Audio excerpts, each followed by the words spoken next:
নমস্কার, আপনারা দেখছেন রিপাবলিক বাংলার। আপনাদের সঙ্গে আমি রয়েছি পায়েল। শুরু করছি বাংলার খবর কি।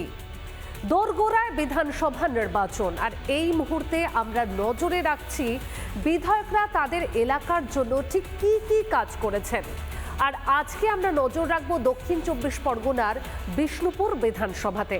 সেখানকার টানা 3 বারের তৃণমূল বিধায়ক দিলীপ মণ্ডল, তিনি এলাকার উন্নয়নের জন্য কি কাজ করেছেন, আদৌ কি কোনো কাজ করেছেন, তারই খতিয়ান তুলে ধরবো আমরা।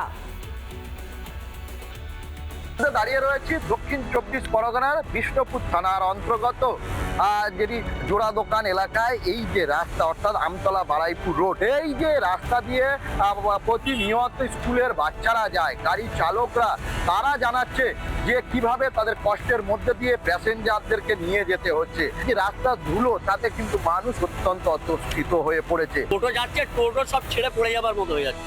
6 মাসে গাড়ি বেকার হয়ে যাচ্ছে, আর ডেলি জল মারছে, জলই মারা হচ্ছে। আমার কাছে দেখি জল মারা হচ্ছে, ছাড়াই আর হচ্ছে না। অনেক দিন হয়ে গেছে, এই 5 মাস তো জলই মারা, 5 মাস জল মারা হচ্ছে, ডেলি দেখছি জলই মারা হচ্ছে। আর এই হলো কলের দশা। দেখো পাম্প করছি, দেখো যে কলে তো জল পড়া দূরের কথা, কলে জং ধরে রয়েছে এবং তার দিয়ে কিন্তু বাধা রয়েছে, জিআই তার দিয়ে, সেও কিন্তু জঙে নষ্ট হয়ে গিয়েছে। এলাকার মানুষজনদের দাবি যে এলাকায় কিন্তু ডিপ টিউবওয়েল মাত্র এই একটা, এবং তাদেরকে দূর দূরান্ত থেকে প্রায় 3 থেকে 4 কিলোমিটার বা 5 কিলোমিটার দূর থেকে তাদেরকে জল আনতে হবে। এরকম অনেক দিন থেকে, মানে আজ থেকে 10-12 বছর বা আরো বেশি হবে, এরকম আছে। জল কোনো পাচ্ছি না, কল দিয়ে গেছে কিন্তু কোনো কলে কোনো জল নেই। এই পুকুরের জলে আমাদের সব কিছু করতে হয়।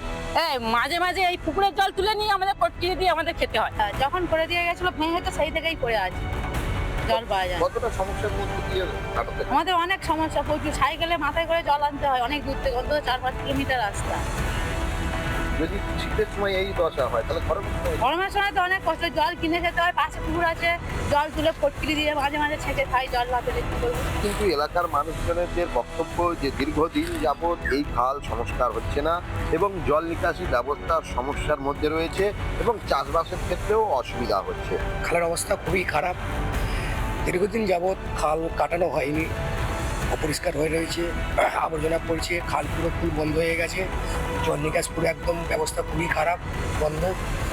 তাই জন্য আমরা চাইছি যাতে খালটা কাটানো হয়। বিধায়ক দিলীপ মণ্ডল তার বক্তব্য যে তারা 18 থেকে 20টা খাল সংস্কার করেছে, কিন্তু দেখা গেল যে খাল বয়ে গিয়েছে, সেই খালের কিন্তু অত্যন্ত করুণ দশা। এলাকার মানুষজন তারা জানাচ্ছে যে দীর্ঘদিন যাবৎ এই খাল কিন্তু সংস্কার হয়নি। প্রতিটা অঞ্চলে 2-3টে করে বড় বড় রাস্তা আমরা দিয়ে করেছি এবং সবার সঙ্গে সংযোগ আছে।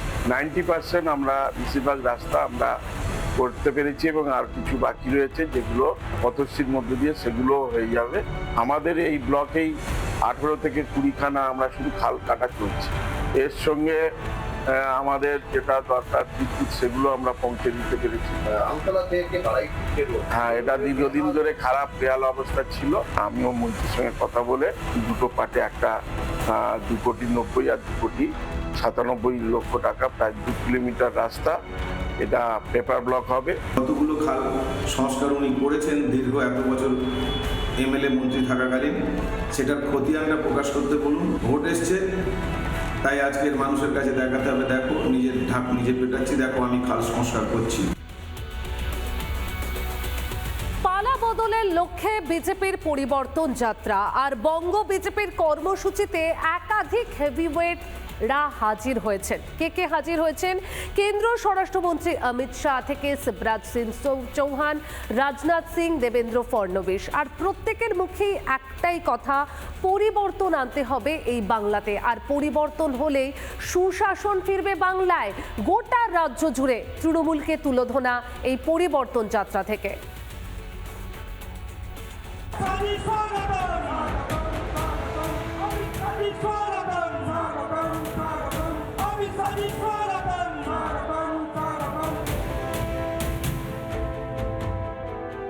भाइयों बहनों, कमल फूल की सरकार ला दो, ममता बनर्जी के गुंडों को हम उल्टा लटका कर सीधा करने का काम, एक एक को चुन चुन कर जेल की सलाखों के पीछे डाल दिया। दिया जाएगा।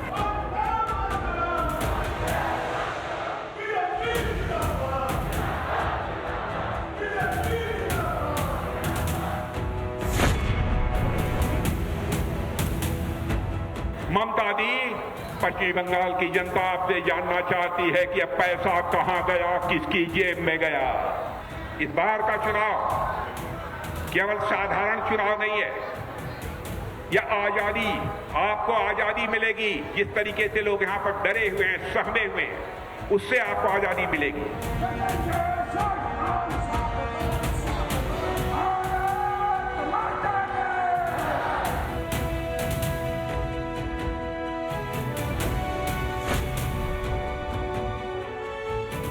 आपकी अपनी सरकार बनेगी, इस्लामपुर अब नहीं रहेगा, ईश्वरपुर बनकर आएगा और वो सपना आपका साकार होगा।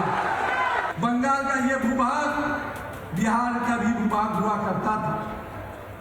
मेरे माँ बहनों का, मेरे भाइयों का कोई हक बांग्लादेशी छीने, ये हम बर्दाश्त नहीं कर सकते। हम अपने पश्चिम बंगाल के लोगों को इन घुसपैठियों से बचा के रहेंगे।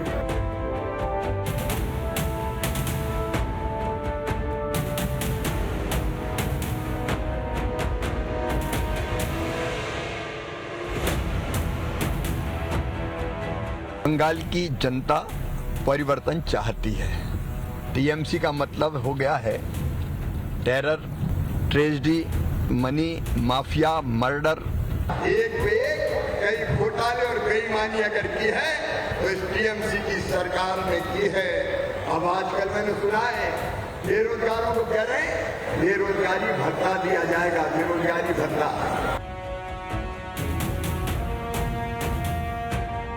দেবেন্দ্র ফডনবিস তিনি আসছেন, তিনি এই মুহূর্তে বীরভূমে এসেছিলেন এবং আমি একটু কথা বলার চেষ্টা করব। हमने शक्तिपीठ में यही मांग की है, बंगाल को शक्ति मिले, बंगाल के आम नागरिक को शक्ति मिले। अरे ममता दीदी तो केवल तुष्टीकरण की राजनीति पर तुली हुई है। बंगाल में डेमोग्राफी को बदल देंगे और डेमोग्राफी को बदल के इस बंगाल में वो राज करना चाहती है।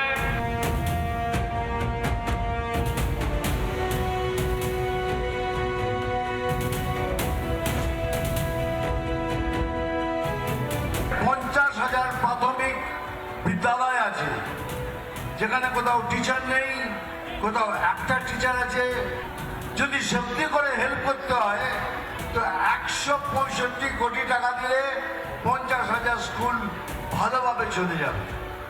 কিন্তু ওনার কাছে পয়সা নেই, ওনার কাছে পয়সা আছে মাদ্রাসার জন্য 5,713 কোটি টাকা খরচা করা।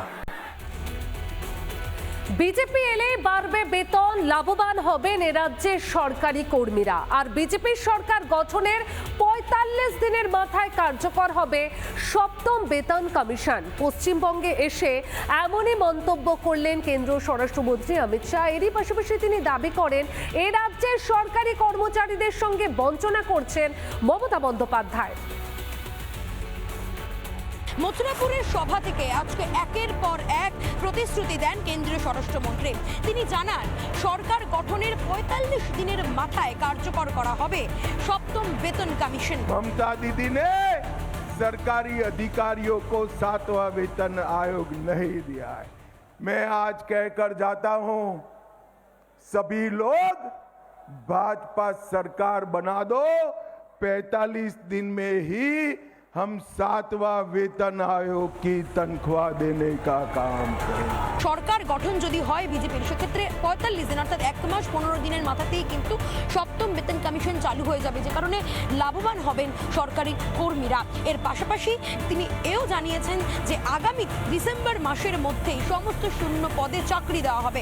दिसंबर 2026 तक सभी रिक्त खाली पड़े सरकारी पदों को युवाओं को घूस लिए बगैर नौकरी देकर भरने का काम भारतीय जनता पार्टी करेगी।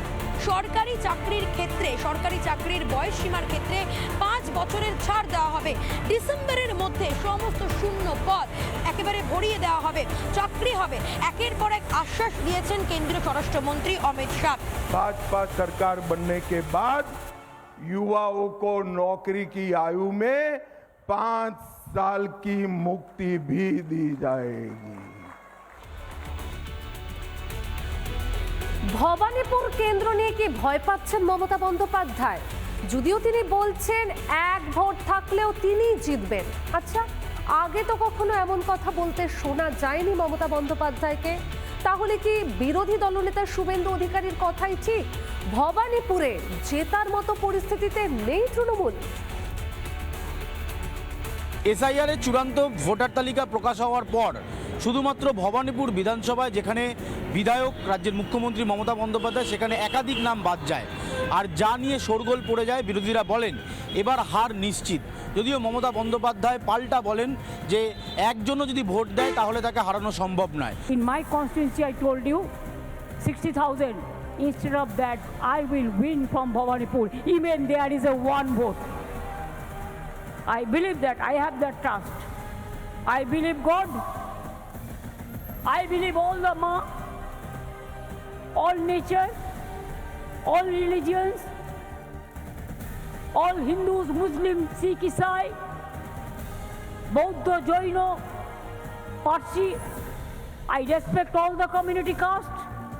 ভবানীপুর বিধানসভা নিয়ে বাড়তি নজর রয়েছে রাজ্যের বিরোধী রাজনৈতিক দল বিজেপি। 948 45,000 প্রথম রাউন্ডে গেছে, আর বিবেচিত হবে 14,514, 60,000। ওভারঅল যদি দেখা যায় একাধিক হেভিওয়েটের কেন্দ্রে, যদি একাধিক রাজ্য জুড়ে ওনাকে জেতানোর মতো ভোটার ভবানীপুরে নেই। এসআইআরে পরিষ্কার। স্বাভাবিকভাবে এই ভবানীপুর বিধানসভায় একাধিক নাম বাদ যাওয়ার পর সামনের নির্বাচনে ভবানীপুর কার দখলে থাকবে সেটা লাখ টাকার প্রশ্ন হচ্ছে। যদিও বিজেপি বলছে ভবানীপুর বিধানসভা সহ রাজ্যের একাধিক বিধানসভা তারা এবার দখল করবে। ফলে ভবানীপুর বিধানসভা একদিকে তৃণমূলের কাছে প্রেস্টিজ ফাইট, অন্যদিকে আসন ছিনিয়ে নেওয়ার লড়াই বিজেপির। ক্যামেরা পিনাকি নন্দীর সাথে অনুপম পাত্র, রিপাবলিক বাংলা, কলকাতা। বিরোধী দলনেতা নজরে সন্দেশখালী, কারণ ঠিক 2 বছর আগে এই সন্দেশখালী থেকে শুরু হয়েছিল নারী আন্দোলন তৃণমূলের ডাকাত শেখ শাহজাহানের বিরুদ্ধে। আর 2024-এর যে নির্বাচন, সেই নির্বাচনে এগিয়েছিল রেখা পাত্র। 2026-এর নির্বাচনে সেই লিড আরও বাড়বে বলে দাবি বিরোধী দলনেতা শুভেন্দু অধিকারীর। শেখ শাহজাহানের অত্যাচারে অতিষ্ঠ সন্দেশখালী। একটা সময় সন্দেশখালীর মহিলারা রাস্তায় নেমে এসেছিলেন, হাতে ছিল ঝাঁটা লাঠি, তারা প্রতিবাদ করেছিলেন। এই সন্দেশখালীতে গত লোকসভা নির্বাচনে আমরা দেখেছি একটা ব্যাপক অংশের মানুষ বিজেপিকে ভোট দিয়েছে।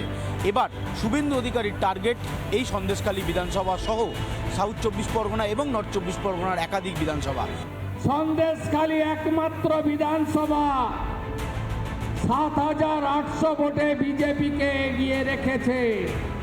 লোকসভার ভোটটাও আমি করেছি আপনাদের সাথে, বিধানসভার ভোটটাও আমি করব। আমি আজকে 294টা কেন্দ্রের মধ্যে প্রথম বলে যাচ্ছে 20,000 ভোটে পদ্মফুল সন্দেশখালী থেকে জিতবে। আমি জানি 5টা দ্বীপে কোথায় কি করতে হবে আমি জানি। শাহজাহান বলেছিল না, কাঠির বেটা পা কেটে হাতে লাগবে, চামড়া তুলে ডিগডিগি বাজাবে, ওকে জেলের ভিতরে পচিয়ে রাখবো। আমার নাম শুভেন্দু অধিকারী। মূলত নদী ঘেরা এই যে জায়গা রয়েছে, এখানে ভোট ব্যাংক নিজেদের শক্ত করতে চাইছে বিরোধীরা। স্বাভাবিকভাবে শুভেন্দু অধিকারীর নজরে এবার সন্দেশখালীর বিধানসভা। ক্যামেরা পিনাকি নন্দীর সাথে অনুপম পাত্র, রিপাবলিক বাংলা, কলকাতা। 26-এ ভোট বয়কটের ডাক মালদার কংগ্রেস নেতৃত্বে। এসআইআর এর সমস্যা না মেটা পর্যন্ত নাকি ভোট করানোর কোনো মানেই নেই, এমনটাই দাবি সাংসদ ঈশা খান চৌধুরী এবং মৌসাম বেনজির নূরের গলাতে। একই কথা শোনা যাচ্ছে তৃণমূলের মুখেও। আর এই যে কংগ্রেস এবং তৃণমূল একই কথা বলছে, কটাক্ষ করতে ছাড়েনি বিজেপি।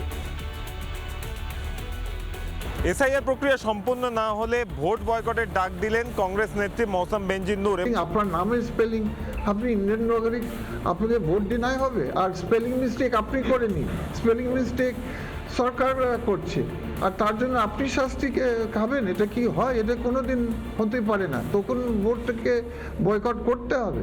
পশ্চিমবঙ্গে 70% মাইনরিটিদের নাম বাদ গেছে।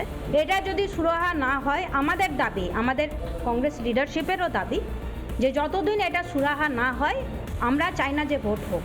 এবং আমার ব্যক্তিগত এটা মতামত যে যদি এই পরিস্থিতিতে ভোট করানো হয়, এটা ফ্রি অ্যান্ড ফেয়ার কিন্তু ইলেকশন হবে না। মালদাহে তিনি আজ সাংবাদিক সম্মেলন করেন এবং সেখান থেকে তিনি বলেন যে তৃণমূল কংগ্রেস, বিজেপি এবং নির্বাচন কমিশন তারা সেটিং করে কিন্তু এই গোটা ঘটনাটা ঘটাচ্ছে এবং সেই জন্যই গোটা রাজ্যের মধ্যে মালদা এবং মুর্শিদাবাদে বিচারাধীনের আওতায় এত সংখ্যক মানুষ রয়েছে। তাই যদি এসআইআর প্রক্রিয়া সুষ্ঠুভাবে সম্পন্ন না হয় তাহলে কিন্তু ভোট বয়কটের ডাক দিলেন মালদার কংগ্রেস নেত্রী। যতদিন না ভোটার লিস্ট ঠিক হচ্ছে ততদিন পশ্চিমবাংলায় আমরাও ভোট করতে দেব না। আর রাষ্ট্রপতি শাসনের জুজু দেখিয়ে তৃণমূল কংগ্রেসকে লাভ নেই। রাষ্ট্রপতি শাসন করে যদি তৃণমূল কংগ্রেসকে দমন করার চেষ্টা করে, তৃণমূল কংগ্রেসের হয়ে মানুষ তার জবাব দেবে। আর কংগ্রেস আভ্যন্তরীণভাবে কি বলছেন সেটা কংগ্রেসের ইস্যু। কংগ্রেস পশ্চিমবাংলায় কোনো ফ্যাক্টরি না। ওনাদেরকে ভোট বয়কট করতে হবে না, গোটা পশ্চিমবঙ্গই কংগ্রেসকে বয়কট করেছে। কারণ আমরা জানি যে 2011 সালে এই কংগ্রেস দলের সাথে জোট করে তৃণমূল কংগ্রেস কিন্তু ক্ষমতায় এসেছিল। তার পরবর্তী ক্ষেত্রে তৃণমূল কংগ্রেস এই কংগ্রেসকে ছুঁড়ে ফেলে দিয়েছে। ক্যামেরায় ওয়াসিম আহমেদের সঙ্গে অর্ণব মজুমদারের রিপোর্ট, রিপাবলিক বাংলা, কলকাতা। চিরাচরিত প্রথা মেনে দোলের আগের দিন বেলুর মঠে ন্যাড়া পোড়া বা হোলিকা দহন। একই ছবি দেখা গেল রামকৃষ্ণ মিশনেও। আর অন্যদিকে জলপাইগুড়িতেও পালিত হলো ন্যাড়া পোড়া।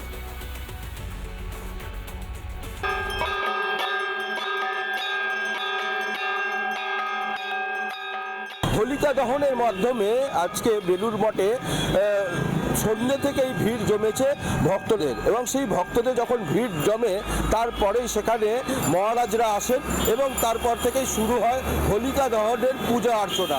তারপরে সেখানে খোল করতাল দিয়ে সঙ্গীত হয় এবং তারপরেই হোলিকা দহনের কাজ শুরু হয় প্রক্রিয়া। অনেক কারণে চলে আসছে, এতে আমাদের সামাজিক ট্র্যাডিশন আসলে শ্রীকৃষ্ণেরই স্মরণ করা হয়। গঙ্গার তীরবর্তী অঞ্চল বেলুর মঠ, সেইখানে যেরকম হোলিকা দহ হচ্ছে তার পাশাপাশি জলপাইগুড়িতেও রামকৃষ্ণ মিশনে সেখানেও কিন্তু হোলিকা দহ পালন করা হচ্ছে।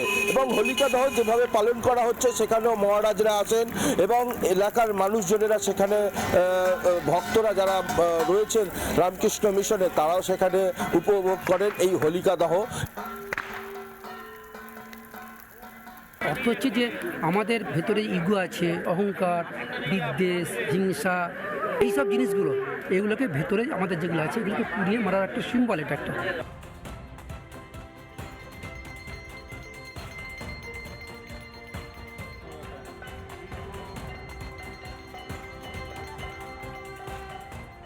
হাওড়া থেকে প্রসেনজিৎ অধিকারী রিপোর্ট, রিপাবলিক বাংলা। নানা ধরনের কন্টেন্ট দেখার জন্য লাইক করুন, শেয়ার করুন আমাদের ফেসবুক পেজ, সাবস্ক্রাইব করুন আমাদের ইউটিউব চ্যানেল। পাশাপাশি অন্যান্য ব্রেকিং নিউজের জন্য অবশ্যই চোখ রাখুন রিপাবলিক বাংলায়।